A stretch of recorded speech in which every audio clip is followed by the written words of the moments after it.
என்னை பெற்றவர்கள் கூட என் மீது இவ்வளவு நம்பிக்கை வைத்தார்களா? என் உடன் பிறந்தவர்கள் என் மீது இவ்வளவு நம்பிக்கை வைத்தார்களா? என்னை படிக்க வைத்தவர்கள், கற்றுத்தந்த பேராசிரியர்கள், ஆசிரியர் பெருமக்கள் என் மீது இவ்வளவு நம்பிக்கை வைத்தார்களா என்று எனக்கு தெரியாது.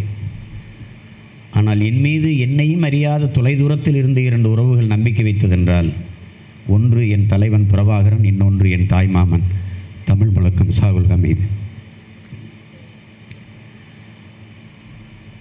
எத்தனையோ மேடைகளில் அந்த மேடைகளை போட்டு என்னை நிற்க வைத்த என் மாமன்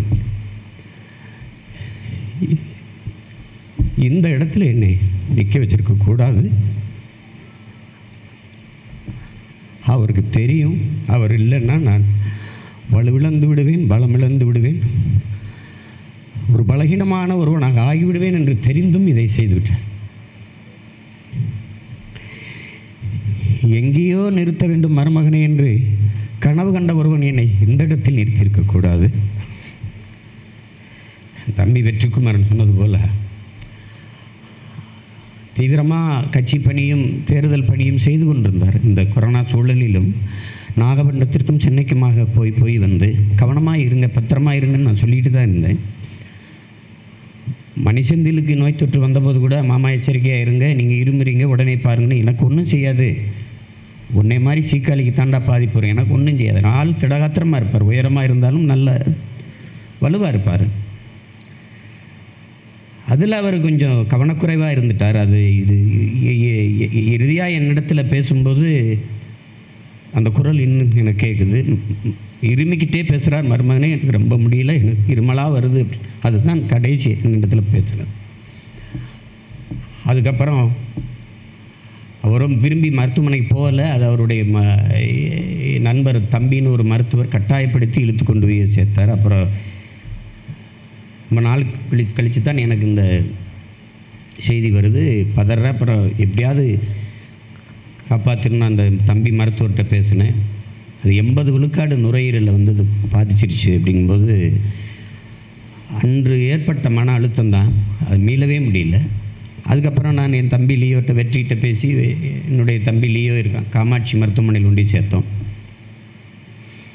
பணத்தை பற்றி பிரச்சனை இல்லை, பிச்சை எடுத்தாவது கொண்டு வந்து தருவேன், என் மாமன் தான் எனக்கு முக்கியம், நீங்கள் செய்யுங்க அப்படின்னு இவ்வளோ சொன்னேன்னா அது முடியல. அப்போது என் மருமகள் வாப்பாட்ட நீங்கள் ஒரு தடவை வலைவெளியில் பேசுங்க மாமா, பாருங்க மாமா, அப்போ வாப்பா உற்சாகம் அடைஞ்சு மீண்டு வந்துடுவாங்கன்னு போது வலைவெளியிலே நான் 2 தடவை இணைஞ்சு பேசினேன்.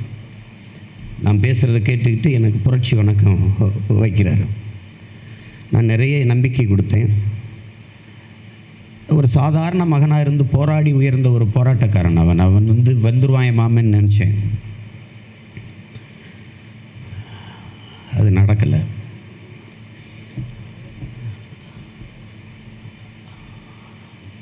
மிகப்பெரிய ஏமாற்றத்தை எனக்கு தந்துட்டு போயிட்டார். என் மாமாவுடைய அம்மா இறந்து போயிட்டாங்க. நான் எல்லா சடங்குகள்லையும் கூட இருக்கேன். மாமாவை அடக்கம் பண்ண அதே இடத்துல தான் நான் அவர்களையும் அடக்கம் செய்தோம். அப்போது என் மருமகன் கையில் மண்ணை கொடுங்க, மருமகன் கையில் கொடுங்க, அவர் போடட்டும் என்று சொல்லி நான் என் தாய்மாமனை பெற்ற தாய்க்கு மண்ணள்ளி போட்டேன். ஆனால் இறுதியாக ஒரு நன்றி மண்ணை கூட என் தாய்மாமனுக்கு நான் அள்ளி போட முடியாத ஒரு கால சூழல். அருகில் நெருங்கி என் மாமனின் முகத்தை இறுதியாக ஒரு முறை பார்க்கக்கூட முடியாத ஒரு கொடுமையான துயர காலமாக இது மாறிவிட்டது. நாகப்பட்டினத்துக்கு வீட்டுக்கு போயிட்டா மருமகன் வந்திருக்கிறான் என்றால் அதற்கு சிறப்பாக ஒரு சமையல் செய்ய சொல்லுவார், செய்வார். அவரே நன்றாக சமைப்பார். பக்கத்திலிருந்து சாப்பிடும்போது நான் ரொம்ப அளவாக உணவு எடுப்பேன். இப்போ பயிற்சி எடுக்கிறதுனால, கராத்தே இதெல்லாம் செய்கிறதுனால அளவாக உணவு எடுப்பேன். எங்கள் மாமா நல்லா சாப்பிடுவாங்க. சாப்பிடும்போது என்னை திட்டிக்கிட்டே இருப்பாங்க. எல்லாம் தெரியுது என் மருமகனுக்கு சாப்பிட தெரியல என்று. இதை சாப்பிடுங்க என்று எடுத்து வச்சு அப்படி பாசத்தோடு உணவை மட்டுமில்லாத அன்பையும் ஊட்டி வளர்த்த என் தாய் மாமன் ஈழத்துக்கு போய்விட்டு திரும்பும்போது வானூர்தி நிலையத்தில் இறங்கிய உடனேயே நான் வீட்டுக்கு அழைச்சி பேசினேன் அம்மாவுக்கு. ஏன்னா நான் உயிரோடு வருவேனாங்கிறதே தெரியாதனால. இப்போ என்ன நடக்குதுன்னா,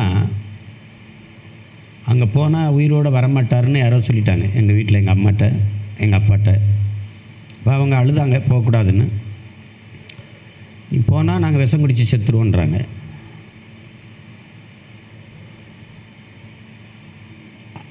நான் செத்துருங்கன்னு சொல்லிட்டு போயிட்டேன்.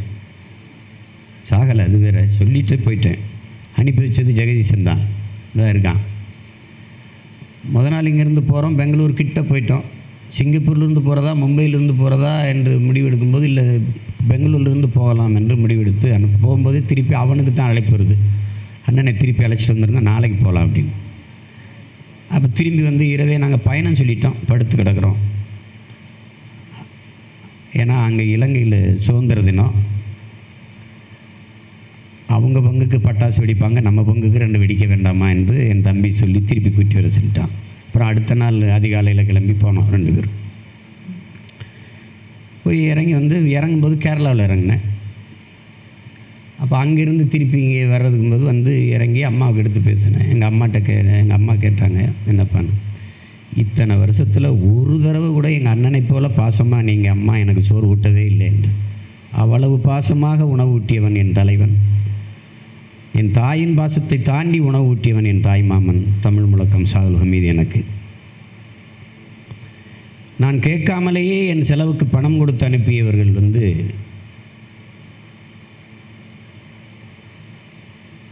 எனக்கு யாரும் எனக்கு நினைவில் வரல. என் மாமன் தமிழ் முழக்கம் சாகுல் ஹமீது மட்டும்தான். அந்த செயலை தலைவரோடு நின்று பேசி கொண்டு இருக்கும்போது எம்ஜிஆரை பற்றி பேச்சு வந்துடும், எப்படியும் வந்துடும்.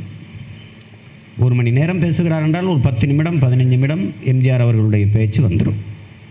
அந்த எம்ஜிஆருங்கிறவரை பற்றி பேச வரும்போது தலைவருக்கு கொஞ்சம் நாத்தழுதலுக்கும் கொஞ்சம் அந்த உணர்வுக்குள் ஆழ்ந்து போவார்கள்.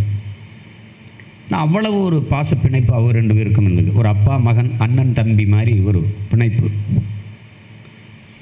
அப்போ சொல்கிறாங்க, இந்திய இராணுவம் இங்கே வந்து நிற்கும்போது நாம் இந்திய நாட்டு இராணுவத்தை எதிர்த்து சண்டை பிடிக்கிறோம். இப்போ தம்பி வந்து கஷ்டப்படுவார் என்று கூப்பிட்டு நான் கேட்கலை. ஆனால் அவராக கிட்டுவை அழைத்து 36 லட்சத்தை ஒரு பெட்டியில் வச்சு, தம்பி கஷ்டப்படுவார், இதை கொண்டு கொடுத்துரு என்று கொடுத்து அனுப்புகிறார். தலைவர் என்ன கேட்குறாருன்னா, அவர் நாட்டு இராணுவத்தை எதிர்த்து நான் சண்டை போடும்போது தன் தம்பி கஷ்டப்படுவார் என்று பணம் கொடுத்து அனுப்புகிறார் என்றால், ஒரு முதலமைச்சர் கொடுக்குற போது அது ஒரு தேசத்துரோக குற்றம்தான். ஆனால் அந்த தேசத்துரோக குற்றத்தை கூட தன் தம்பிக்காக செய்தார் என்றால் அவருக்கு நான் எவ்வளவு உண்மையாக இருக்க வேண்டியவன் என்று சொல்கிறார். கேட்காமலே கொடுத்து அனுப்பினார் என்று சொல்கிறார், நினைவூட்டுறார் எனக்கு. அதை கேட்குற போது எனக்கு என் தாய்மாமன் தான் நினைவுக்கு வந்தான். நான் கேட்காமலே என் மருமகன் வறுமையில் இருப்பான், பசியோடு இருப்பான், கஷ்டப்படுவான், அவனிடத்தில் இந்த காசை கொடுத்துட்டு வா என்று என் மாப்பிள்ளை அனுப்பி வைத்ததைத்தான் நினைத்து பார்க்குறேன். என் வாழ்க்கையில் நிறைய சிறந்த மனிதர்களை, நல்ல மனிதர்களை நான் சொத்துக்களாக பொக்கிஷமாக அடைந்திருக்கேன்.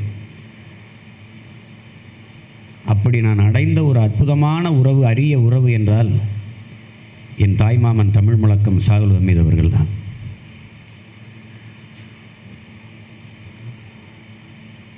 தனிப்பட்ட என் வாழ்க்கையில் என்னை பலகீனப்படுத்திய மரணங்கள் எப்படி என்றால், என்னுடைய அப்பா மணிவண்ணன் அவருடைய மரணம், என்னுடைய தங்கையின் கணவர் தமிழ்ச்செல்வன் அவருடைய மரணம்,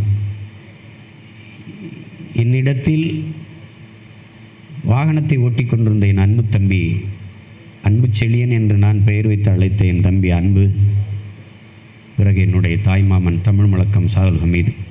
இந்த மரணங்கள் தனிப்பட்ட சீமானை, அவனுடைய வலிமையை பாதிக்கு மேல் பறித்து கொண்டு போய்விட்டது.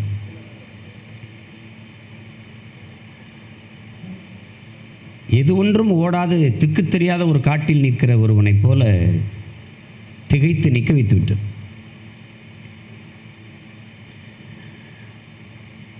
ஆனால் அதிலிருந்து மீண்டு இந்த பெருந்தகைகள், பல்லாயிரக்கணக்கான மாவீரர்கள், எம்மின முன்னோர்கள் கொண்ட கனவை நிறைவேற்ற வேண்டும் என்கிற அந்த உயர்ந்த நோக்கம் எங்களை உந்தி தள்ளுகிறது. அதில் எங்களை நாங்களே உசுப்பிக் கொண்டு ஓடத் தொடங்குகிறோம். இந்த நிகழ்வை இவ்வளவு காலதாமதித்து செய்வதற்கு காரணமே அந்த துயரத்தை வடித்து கொண்டு நம்மை கொஞ்சம் தயார் செய்து கொண்டு இந்த இடத்திற்கு வருவதற்குத்தான். அந்த காலகட்டத்தில் வணக்க நிகழ்வு வைத்திருந்தால் என்னால் பேசியிருக்க முடியுமா என்று எனக்கு தெரியல. இந்த இனத்திற்காக நிறைய இழந்த ஒரு மகன் என்றால் என் மாமன் தான். அரசியல் கட்சியில் அவர் நினைச்சிருந்தால் திராவிட முன்னேற்றக் கழகத்திலேயோ அண்ணா திராவிட முன்னேற்றக் கழகத்திலேயோ இணைந்து ஒரு பெரிய பொறுப்பை பெற்று அல்லது சட்டமன்ற உறுப்பினர், பாராளுமன்ற உறுப்பினர் நிறைய சம்பாதிச்சிருக்கலாம், புகழ்பட வாழ்ந்திருக்கலாம். ஆனால் தான் வாழ்வதிலும் தன் இனம் வாழ்வது தான் பெரிது என்று கருதி என்னோடு வந்து நின்றார்.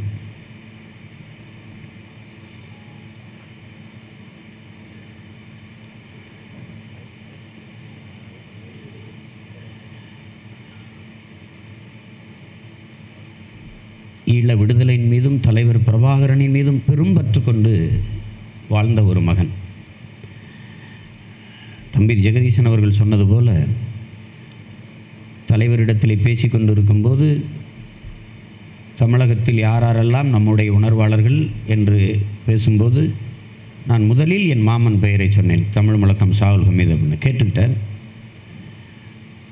திருப்பி அப்புறம் என் முகத்தை பார்க்கும்போது நான் என்னுடைய சகோதரர் வேல்முருகன் அவர்களை சொன்னேன். அதை ஆர்வமா அப்படியா என்று கேட்டுக்கிட்டார். அப்போ பக்கத்தில் இருந்த நடேச அன்னைக்கு சொல்லி அவர்களுக்கெல்லாம் பேசுங்க, பேசி நம்முடைய நன்றி பகிருங்க என்று சொன்னார். நான் அதற்கு முன்பே அண்ணன் நடேசன் அவர்களிடத்தில் எண்களை கொடுத்து இவர்களிடத்தெல்லாம் பேச வைத்து விட்டேன். இப்போ தலைவர்கிட்ட நான் சொன்னேன், இல்லை நான் ஏற்கனவே அண்ணன்கிட்ட அந்த எண்ணெய் கொடுத்து நான் பேச வச்சுட்டேன். அப்படியா, சரி சரி சரி என்று பெருமைப்பட்டார். அம்மா கூட பிறந்த ஒரே ஒரு தம்பி செல்வராஜ் என்று என்னுடைய தாய் மாமன், என் மாமா, அம்மாவுடைய தம்பி, அவர் இறந்ததற்கு நான் செல்லவே இல்லை. இவ்வளவு தூரம் நான் கலங்கலை. அயர்ந்து உறங்கும்போது ஒருவனுடைய வலது கையை வெட்டி எடுத்து விட்டு போனால் எப்படி பலமிழந்து போவானோ அப்படி ஒரு உணர்வில் நான், அப்படி ஒரு இழப்பில் நான் நிற்கிறேன்.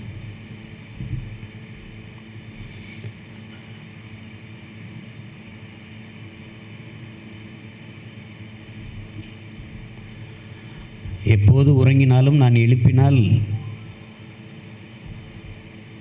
எழுந்து வருகிற என் மாமன் இப்போது நான் என்ன சொல்லி எழுப்பினாலும் எழப்போவதில்லை.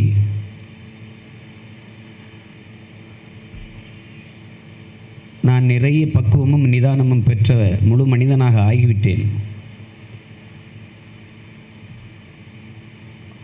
பதட்டமில்லை, பயமில்லை, ஒரு முதிர்ச்சி எனக்குள் இருக்கிறது.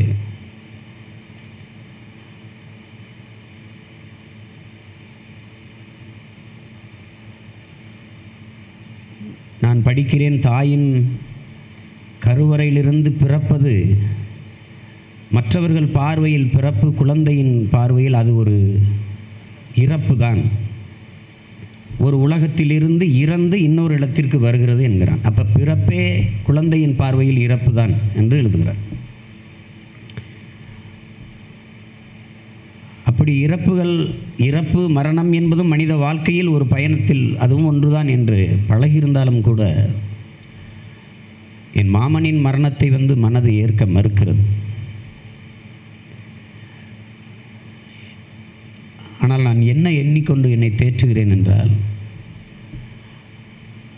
1 மாத காலம், 2 மாத காலம், சில நேரங்களில் 3 மாத காலம் கூட தொழில் நிமித்தமாக வேலை அலுவலாக நேபாள் சென்று விடுவார். மலேசியா சென்று விடுவார், மும்பையில் போய் சென்று தங்கியிருப்பார், ஹைதராபாத்தில் தங்கியிருப்பார். அப்போது என்னோட பேசுகிறது அழைப்பெடுக்க மாட்டார். அப்படி எங்கோ ஒரு பணி நிமித்தமாக என் மாமன் சென்றிருக்கிறான், என்னோடு பேசுவதற்கு சற்று காலதாமதமாகிறது என்று எண்ணிக்கொண்டு என்னை நான் தேற்றிக்கொள்கிறேன். எத்தனையோ உறவுகள் இந்த நாம் தமிழர் இயக்கத்தில் எனக்கு உண்டு. தம்பிகள், அக்காக்கள், தங்கைகள், அம்மாக்கள், மைத்துனர்கள், எவ்வளோ பேர் உண்டு. ஆனால் எனக்கு என் தாய்மாமன் தமிழ் முழக்கம் ஷாவுல் ஹமீது இனி ஏது எனக்கு?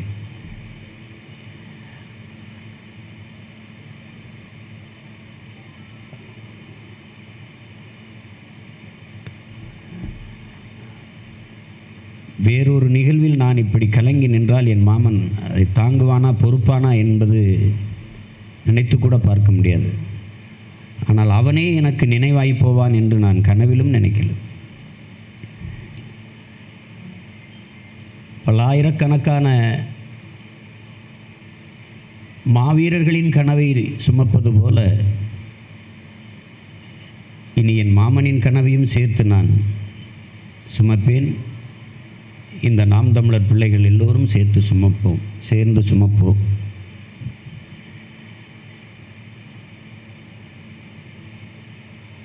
எங்கள் தலைவன் எங்களுக்கு தந்த கையளித்த கனவை கொண்டு ஓடுவது போல எங்கள் தாய்மாமன் கனவையும் தூக்கி கொண்டு நாங்கள் பயணிப்போம்.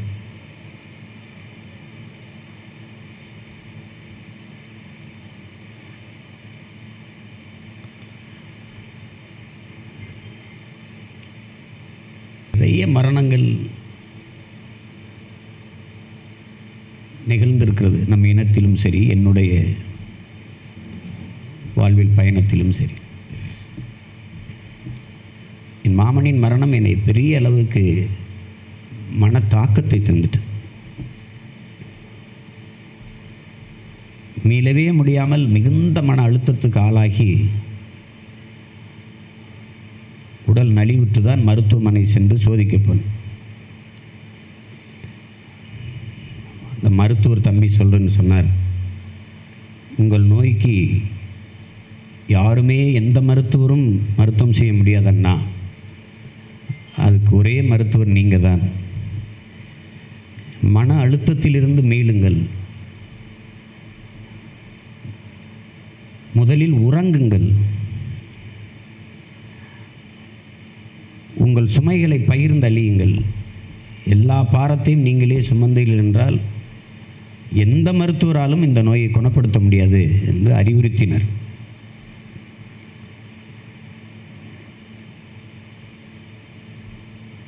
ஆனாலும் தஞ்சை மாவட்டத்தில், நாகப்பட்டினத்தில், மன்னார்குடியில், திருவாரூரில் ஒரு சின்ன கட்சி பிரச்சனை என்றால் மாமன் இருந்தால் இது நடக்குமா என்று தான் கேட்க தோன்றும், என்று தான் சிந்திக்க தோன்றும். அப்படிப்பட்ட ஒரு உண்மையான மகன், என் இதயத்திற்கு நெருக்கமாக இருந்த உறவை நான் இழந்து விட்டேன் என்பதுதான் எனக்கு மிகுந்த வலியை தந்துவிட்டது.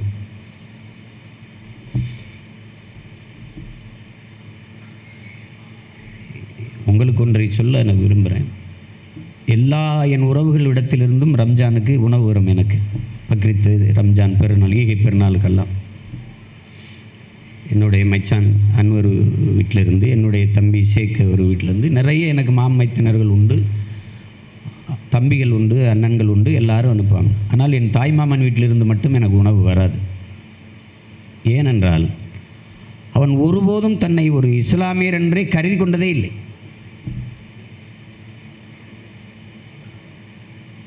அவன் தமிழன், தமிழ் மீதும் தமிழர் மீதும் பற்று கொண்டதனாலேயே தமிழ் முழக்கம் என்ற ஒரு பதிப்பகத்தை ஆரம்பித்தார்.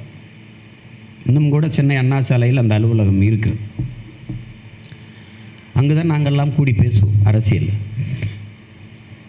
தமிழ் முழக்கம் என்று திருப்பி ஒரு இதழ் ஒன்றும் தொடங்கினார். அதில் முதலாக என் மருமகன் பேட்டி தான் வர வேண்டும் என்று தம்பி செங்குட்டுவன் அவர்களை வைத்து எடுத்து இதில் போட்டார்.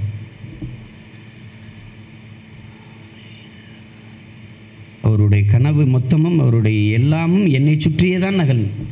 ஒரு மூத்த மகன் போல என்னை நேசித்து நடத்தி கொண்டு போனார். திரைப்படத்துறையில் இயக்குனராக வேண்டும் என்ற கனவோடு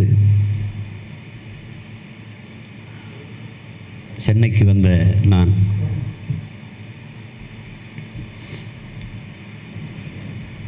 சிறு வயதிலிருந்தே என்னுள் மண்டி கிடந்த அந்த தமிழ் மொழி பற்றும் இனப்பற்றும்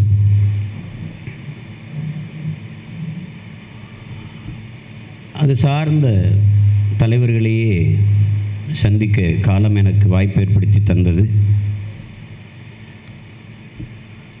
அதில் என்னுடைய அண்ணன் அறிவுமதி, என்னுடைய அண்ணன் சுபவீரபாண்டியன்,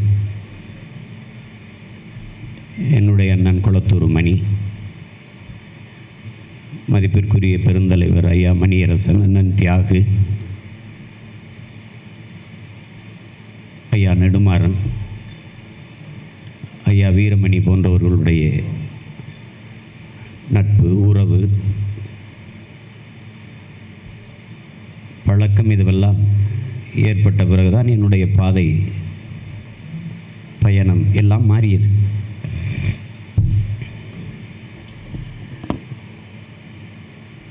உதவி இயக்குனராக என்னுடைய அப்பா மணிவண்ணன் அவரிடத்திலே சேரும்போது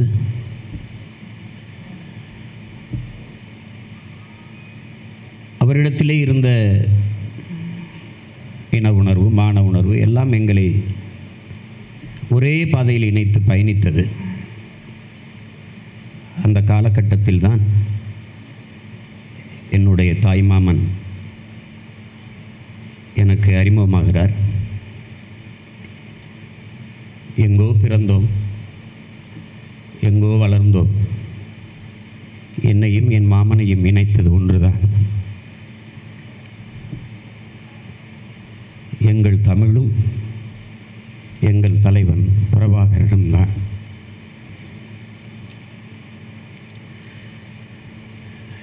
எங்களுக்கான உறவு என்பது வெறும் இரத்த உறவு மட்டுமல்ல, தமிழர் என்கிற இன இரத்த உறவு மட்டுமல்ல, லட்சிய உறவு என்றுதான் சொல்ல வேண்டும்.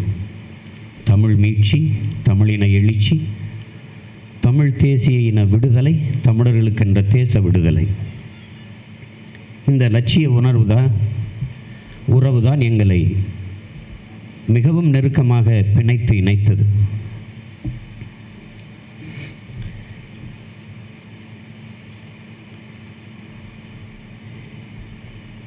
திரைப்பட இயக்குனர் ஆவதற்கு முன்பிருந்தும் சரி, திரைப்பட இயக்குனர் ஆன பின்பும் சரி, வறுமை பெரிய அளவில் பொருளீட்டவில்லை. வறுமை, பெற்றோர்கள் மிகுந்த வசதி படைத்தவர்கள் அல்ல, கிராமம், வேளாண்மை. ஆனால் எப்போதுமே என்னை சுற்றி நிறைய நண்பர்கள் இருப்பார்கள். அவர்களுக்கு எப்போதுமே என் வீட்டில் உணவு இருக்கும். அந்த காலகட்டங்களில் தன் மருமகன் கஷ்டப்படுவான் என்று நான் கேட்காமலேயே என் மாப்பிள்ளையை அனுப்பி வைப்பார். அப்போதைக்கு 50,000 பாப்பா கொடுத்துட்டு வர சொன்னாங்க மாமா என்று கொடுத்துட்டு போவார். திடீரென்று ஒரு நாள் எங்கே இருக்க மருமகனே என்று கேட்பார். வீட்டில் தான் இருக்க மாமா அப்படின்னு. திடீரென்று உணவை சமைத்து அனுப்பி விடுவார்.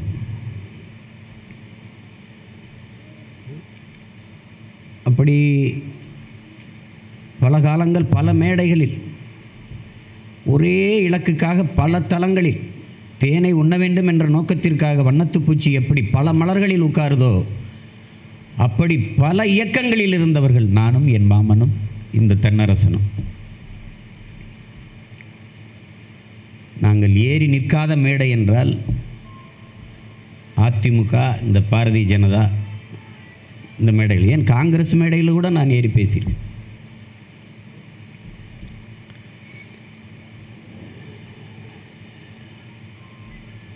ஒரு தேடல் எங்களுக்குள் இருந்து கொண்டே இருந்தது. அதில் ஒரு எல்லையில் தான் என் மாமா, என் தம்பி ஜெகதீசன் அவர் குறிப்பிட்டது போல, மருமகனே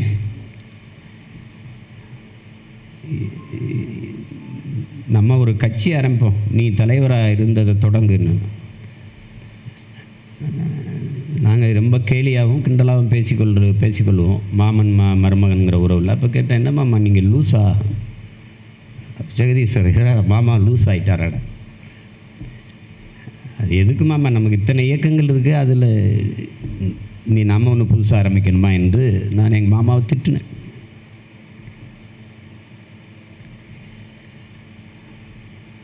அப்படி பல இடங்களில் பயணித்தோம்.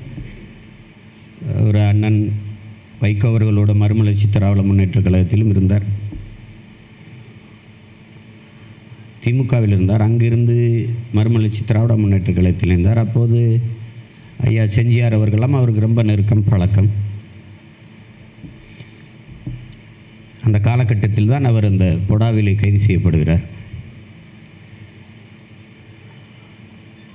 ஈழம் சிவக்கிறது என்கிற ஐயா நெடுமாறன் அவர்கள் எழுதிய புத்தகத்தை அவருடைய அலுவலகத்தில் வைத்திருந்தார் என்பதுதான் அவர் மீதான குற்றச்சாட்டு. 1.5 ஆண்டு காலம், சற்றேறக்குறைய 1.25 ஆண்டுகள் இருக்கும் அவர் சிறையில் இருந்த காலத்தில். பெரிய செல்வந்தர், தென்னரசன் சொன்னது போல பெரிய தொழில் அதிபர். ஏழ்மை வறுமையில் பிறந்த மகன் தன் உழைப்பால், ஒற்றை மனிதன் தன் உழைப்பால் உயர்ந்தது என்றால் அது என் மாமன் சாகுல் ஹமீது அவர்கள்தான்.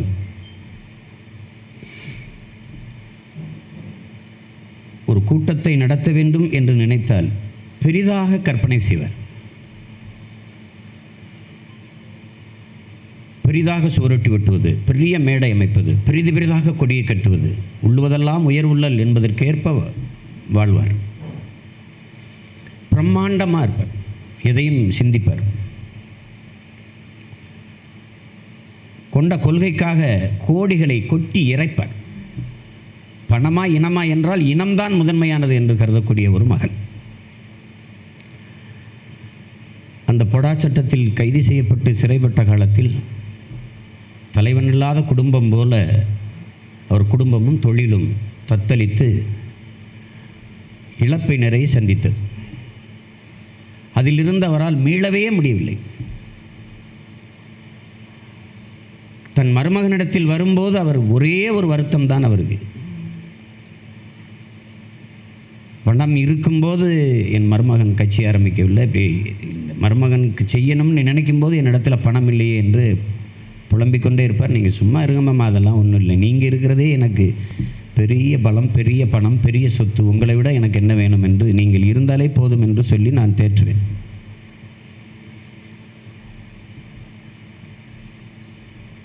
இப்படி திடீரென்று தம்பி படம் எடுத்துக்கிட்டு இருக்கோம். ஒரு சரியான தயாரிப்பாளர் எனக்கு அமையலை. நீண்ட காலம் ஆகுது, 2 ஆண்டுகளாக கொஞ்சம் கொஞ்சமாக எடுக்கிறோம். 2004 அமைதி பேச்சுவார்த்தை காலகட்டத்தில் அண்ணன் தமிழ்ச்செல்வன் வந்து என்னை கூப்பிடுறாங்க நாட்டுக்கு. இந்த தயாரிப்பாளர் அலுவலகத்துக்கு தினம் போய் இந்த நகத்தல் என்றால் இந்த படத்தை அப்படியே விட்டுருவாங்க. அவங்களுக்கு இது ஒரு இழப்பில்லை, எனக்கு ஒரு லட்சிய கனவு. நான் ஒரு குறியீடாக எடுக்கிறேன், என் தலைவன் பெயரை வச்சு தம்பின்னு வச்சு ஒரு குறியீடாக எடுக்கிறேன். அதை விட்டுறக்கூடாதுன்ட்டு நான் வர முடியாத சூழலை அண்ணன்ட்ட விலைக்கு பேசுகிறேன். இப்போ இந்த படத்தை எடுக்கும்போது ஒரு புதுச்சேரியில் போய் கொஞ்சம் பகுதியை எடுக்க வேண்டியது இருக்குது. தயாரிப்பாளர் ஒன்றும் கண்டுகொள்வது மாதிரி இல்லை, காசு இல்லை. ஏன் மருமகனை படம் எடுக்காமல் அப்படி போட்டிருக்க என்ன அப்படின்னு கேட்குறாரு. புதுச்சேரியில் போய் ஒரு கட்ட படப்பிடிப்பு மாமா, ஒரு 7 நாள் 8 நாள் எடுக்கணும், முக்கியமான இது. அது எவ்வளவு ஆகும்னா, ஒரு 50,000 இருந்தால் எடுத்துருவேன் மாமா, சிக்கனமாக எடுத்துருவேன் மாமா அப்படின்னா. சரி மருமகனே, மாமா தரேன், நீங்கள் போய் எடுங்க. இப்படி எங்கள் மாமா 50,000 கொடுத்தாங்க. அதை வச்சு இந்த புதுச்சேரியில் போய் எடுத்தோம். திருப்பி படம் வெளியாயிருச்சு, விளம்பரமே இல்லை. அப்போ வந்து மருமகனே படம் அருமையாக இருக்குது, நம்ம விட்டுறக்கூடாது அப்படின்ட்டு என்ன பண்ணுற, ஆயிரக்கணக்கான சுவரொட்டியில் அடிக்கிறார். அவரே அடிக்கிறார். அடித்து அலுவலகத்தில் கொண்டாந்து இறக்கி, என் வீட்டில் இறக்கி ஒட்டுவோம் மருமகனே அப்படின்னு. நானே போய் ஒட்டுனேன். வீட்டிலேருந்து தம்பியில் கூட்டிகிட்டு போய் இரவு போய் நாங்களே ஒட்டினோம். 15 நாளைக்கு ஒரு தடவை மாமா அடித்து கொடுத்த சுவரொட்டியில் வச்சு ஒட்டி சென்னையவே குலுங்க வைக்கிறோம். இப்போ 110 நாளுக்கு மேலே படம் ஓடிச்சு, வெற்றி அடைஞ்சிருச்சு. என்னை விட அந்த வெற்றியில் பெரிதும் மகிழ்ந்தவன் என் மாமன் தான். தம்பி படம் ஓடிடுச்சு. அடுத்த படம் ஆரம்பிக்கலை. கிராமம் வீட்டில் வந்து நான் ஒரு சின்ன வீடு, ஓட்டு வீடு, வீட்டுக்கு போனவங்க பார்த்துருப்பீங்க. அப்போ பக்கத்தில் பின்பக்கமாக எங்கள் வீட்டில் ஒரு கூரை வீடு இருக்கும், சமைக்கிறதுக்கு சமையல் கட்டு.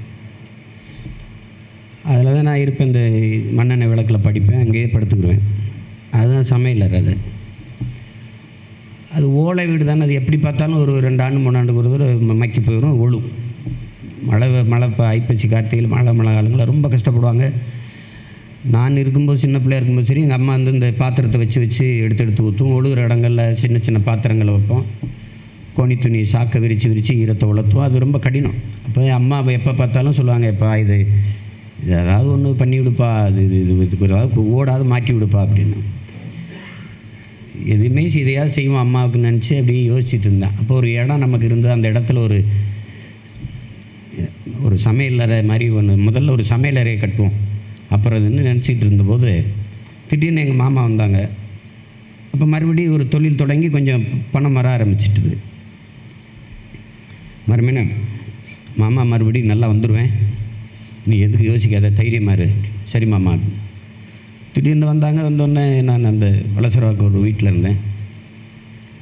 ஒரு பெட்டியை கொடுத்து, மாமா வந்து மருமகனை வச்சு படம் எடுக்கலான்னு முடிவு பண்ணியிருக்கேன், இந்தா உனக்கு முன்பணம் அப்படின்னு 10 லட்ச ரூபா கொடுத்தாங்க. அந்த 10 லட்ச ரூபாயை எடுத்து என் தம்பி வெற்றிக்குமரன்ட்ட கொடுத்து, அந்த இடத்துல அம்மாவுக்கு ஒரு சமையல் வீடு பின்னாடி நம்ம சம்பாரித்து கட்டிக்கலாம், சம்பாரிச்சுன்னா படம் எடுத்து. அப்போ நான் நினைக்கல, நான் கட்சி ஆரம்பித்து இப்படி வரப்போகிறலாம் நான் நினைக்கல. சரி படம் ஓடிச்சு. அடுத்தடுத்து படங்கள் எடுக்கும்போது பணம் வரும்போது வீடு கட்டிக்கலாம், முதல்ல ஒரு சமையலறை கட்டி கொடுன்னு வெற்றிக்கு 10 லட்ச ரூபா கொடுத்தேன். அதில் கட்டப்பட்ட வீடு, என் மாமன் கொடுத்த காசில் கட்டப்பட்ட வீடு தான் இப்போ எங்கள் ஊரில் அந்த இருக்கிற அந்த வீடு. அது என் மாமன் கட்டிய வீடு தான்.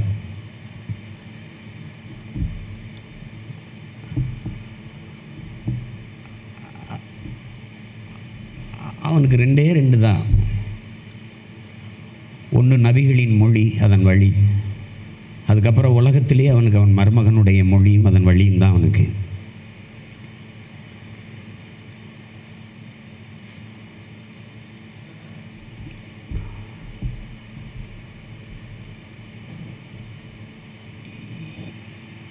அதை அண்ணன் ராவணன் அவர்களிடத்தில் பேசி அதை அண்ணனே சொல்லிட்டான், கொஞ்ச நாள் தள்ளி வச்சுக்கலாம் என்று.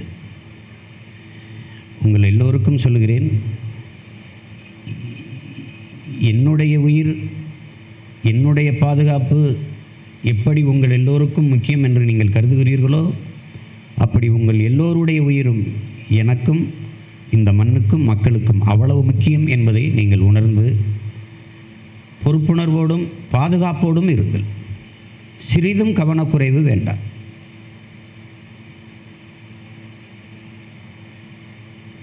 நீங்கள் இப்போது கூட தவிர்க்க முடியாத அண்ணனோட வந்து படம் எடுத்தே தீர வேண்டும் என்று நிற்பதையெல்லாம் பார்க்கும்போது என்ன சொல்வதுன்னு தெரியல. அதெல்லாம் குறைங்க, கவனமாக இருங்க, சமூக இடைவெளியை கடைப்பிடிங்க, முகக்கவசம் மறக்காத அணியுங்கள், மிகுந்த எச்சரிக்கை உணர்வோடு இருங்க, கபசுர குடிநீர் குடிங்க, வேப்பிள்ளை, இந்த மஞ்சள் துகள், இந்த மிளகு, இந்த கிராம்பு, இதுகளையெல்லாம் சுவைப்பது அடிக்கடி அதை பயன்படுத்துங்க. நோய் எதிர்ப்பு திறனை கூட்டுகிற உணவை எடுங்க. நாட்டுக்கோழி சாறு, முட்டை, காய்கறி, கீரை, பழங்கள் இதையெல்லாம் அதிகமாக எடுத்துக்கொள்ளுங்க. அந்த திறன் ஒன்று தான். ஏன்னா அந்த நோய்க்கு மருந்து இல்லை. மருத்துவமனையில் போகிறதுங்கிறது ஒரு ஏமாற்று. ஏன்னா மருந்தே இல்லை. என் மருமகள் சொல்கிறாள், பாப்பாவுக்கு வந்திருக்கிற இது கொரோனா தொற்று, அதுக்கு மருந்து இல்லாமாம்மா எனக்கு தெரியுது, ஆனாலும் வந்து மனசு ஏற்க மறுக்குதுன்றா. அதான் நியாயமான உண்மையாக தான். அப்போ நம்ம வந்து மிக அருகில் இருக்கிறது. ஐயா தமிழ்மொழி அவர்களை இதே நோய் தொற்றில் ஒரு பெரிய அறிஞர், நமக்கு ஒரு வலிமையாக இருந்த ஒரு பெருந்தகையை இழந்திருக்கோம். அரிதினும் அரிதான என் அன்பு உறவு, என் தாய்மாமனை நான் இழந்துட்டேன். அன்னைக்கு தான் நான் உண்மையிலே பெரிதும் பயந்தது. அதுதான் பெரிதும் பயந்துட்டேன். மிக கவனமாக இருங்க. ஏன்னா அதுக்கு மருந்து இல்லை. நம்ம தான் நம்மளை தற்காத்து கொள்ளணும், பாதுகாத்து கொள்ளணும். நமக்கு நாமே ஒவ்வொருத்தருக்கும் ஒருவர் பாதுகாப்பாக நம்ம இருக்கணும். மிகுந்த எச்சரிக்கை உணர்வோடு இருங்க.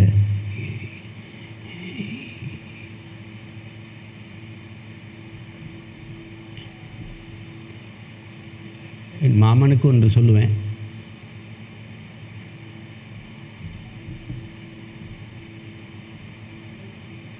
எந்த பிரச்சனைனாலும் எனக்கு முதல்ல ஓடி வந்து நிற்கக்கூடியவன் நீ தான். இப்போ நீயே எனக்கு பிரச்சனை ஆயிட்ட, நீயே என்னை விட்டு போய் எனக்கு ஒரு தீராத பெரும் பிரச்சனையை தந்துட்ட.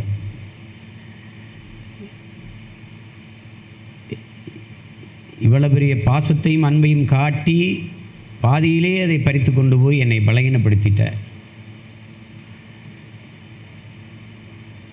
ஆனாலும் நீ நிம்மதியாக உறங்கு.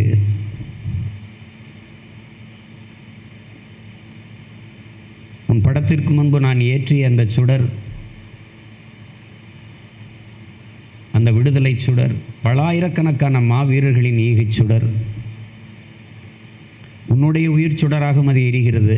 அதை என் உள்ளத்தில் நான் ஏற்றி வைத்து என்றென்றும் அணையாது நான் அடைகாப்பேன். என்னோடு இன்று பயணிப்பவருக்கு இல்லை, இன்னொரு தலைமுறைக்கு நான் அதை கடத்துவேன். உறுதியாக நாம் கொண்டிருந்த லட்சியத்தில் நாம் வெல்லுவோம். நீ உறங்கு மாமா, நீ உறங்கு.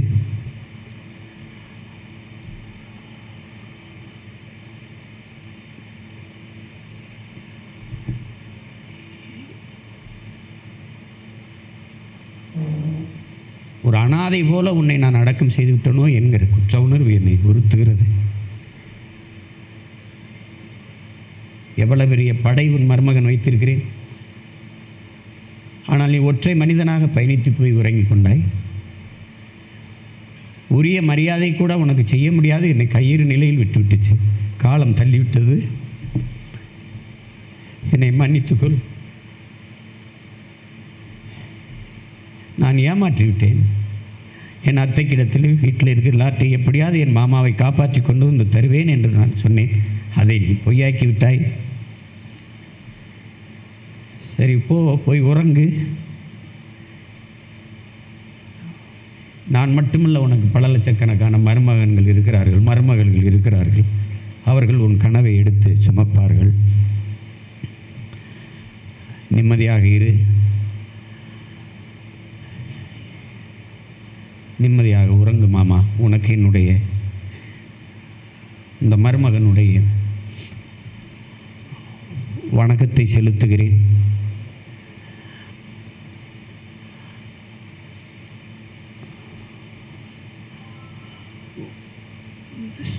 தளர்வின்றி உன்னுடைய கனவை நான் தூக்கி சுமப்பேன் என்கிற உறுதியை மட்டும்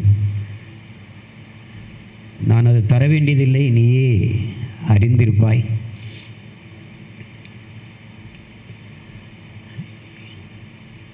இந்த தேர்தலில் என்னோடு பயணித்து எவ்வளவோ யோசனைகளை சொல்லிக் கொண்டிருந்தாய்.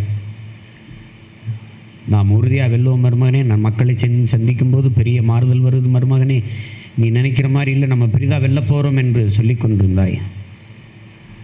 எல்லாவற்றையும் சொல்லி முடித்துவிட்டு சென்று விட்டாய்.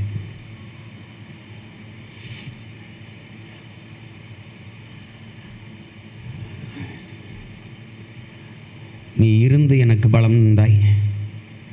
இனி உன் நினைவுகள், நீ சுவாசித்து விட்டு சென்ற கடைசி மூச்சு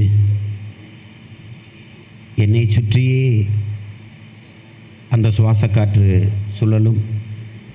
அதை சுவாசிக்கிற நான் வலுப்பெறுவேன், பலம் பெறுவேன். முன்னிலும் முனைப்பாக களத்திலே பாய்வேன். இந்த தேர்தல் களத்தை உன்னுடைய மருமக பிள்ளைகள் புரட்சிகளை போர்க்களமாக கருதி வென்று முடிப்போம். நீங்கள் நிம்மதியாக உறங்குங்கள் மாமா. உங்களை இனி ஒருபோதும் உங்கள் மருமகன் எழுப்ப மாட்டேன். நீங்கள் நிம்மதியாக உறங்குங்கள். உங்களுக்கு என்னுடைய புரட்சி வணக்கம். நாம் தமிழர்.